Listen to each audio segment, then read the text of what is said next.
the spy saga of Nikhil Gupta has taken a new turn. Now the government has admitted that the operation being run by Nikhil Gupta was a rogue operation and it was not cleared by the government of India.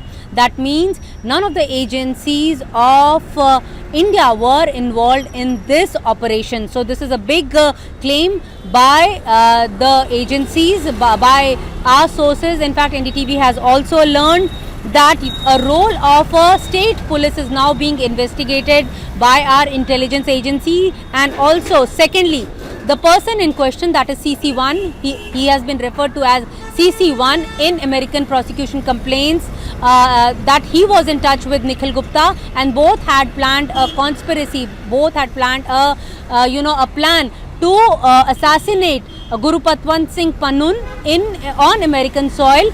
So now the second observation by the government sources is that this CC1 has been repatriated back to his parent cadre. So these are the two big observations which we have learned reliably from our sources, but questions still remain that whether or how can such a big operation be cleared by just anyone, and how can a person as low ranking as CC1 can be running the entire operation on his own, whether he had some connections in agency or not, because the questions are now being raised because he had a video of Niger assassination also which he had forwarded to Nikhil Gupta. So the question is that if he had a video which he had forwarded to Nikhil Gupta, that means he had other contacts also, which also needs to be investigated. Secondly, second question which is now being is asked is, like, even in CIA, when such operations are given go ahead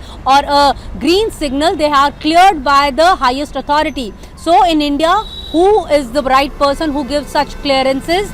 The Indian government or the Indian sources in intelligence agencies tell NDTV now the entire operations, a 360-degree review has already taken place of all the operations which are being run by Indian agencies. And not only that, a tougher oversight or a strict oversight has been put in place. Checks and balances have been done as far as the functioning of the agencies is concerned. But the main question is that a rogue element was already there in one of the agencies who was operating and was carrying out such a big operations. This is important because, mind you, India has been dealing with one of the rogue agencies called ISI for long. In fact, we have always been questioning them as to how they operate, as to how they do not heed to the request or